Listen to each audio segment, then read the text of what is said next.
the reorganizing of the calendar in 1969, the two spiritual sons of the apostle, Timothy and Titus, were placed immediately after the feast of the apostles' conversion. So we're still in the ambit of St. Paul.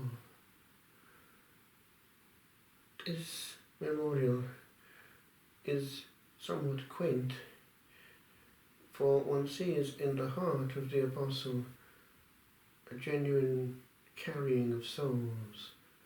He has a maternal heart, a pastoral heart that cares and patiently forms, for these were close to him. Indeed, in the Acts of the Apostles, we see how close Timothy actually was, and when writing to various churches, Paul mentions quite often Timothy as sending a letter alongside him.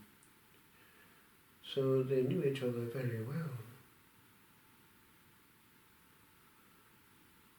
Eventually, in the church that Paul had formed at Ephesus with great patience, over quite a long period, about 2 years it seems, Timothy was left as its first bishop. He was quite young, it seems.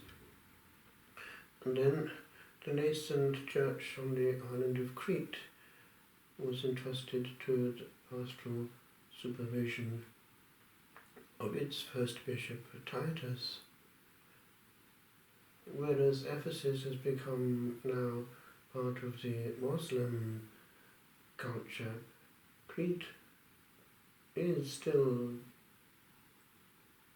Christian essentially, with an unbroken link using the ancient Eastern liturgy. One sees history there.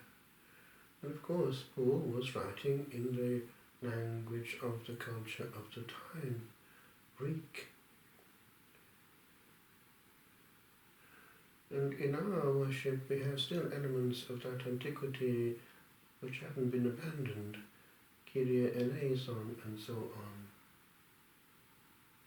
But it is worth pausing on this memorial to see the beauty of this element of accompanying, engendering souls over a long time.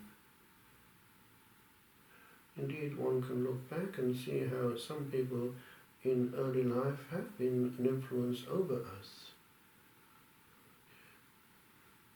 I remember in school days the long period of being under the very good formation of an excellent Sunday school teacher who was both spiritual and open-minded and didn't want to form bigots. So he exposed us to many things and made us complete Christians.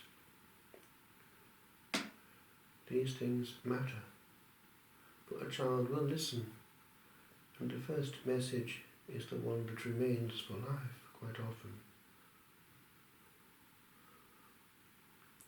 We'd look up to, for instance, a good priest as an example, as an element of formation. And they are still there. Indeed, one element of stability in this little place has been, from the beginning, the very patient, faithful following through of the by now retired bishop of the diocese, who still comes every month. That is true pastoral care. And the stability of someone of that ilk makes us also stable and able to see what matters and what matters less. For stability is an important root to cultivate. But so is spiritual friendship, the anam chara of the early Celtic saints, the soul friend. It is a great blessing if we have someone we can share everything with spiritually.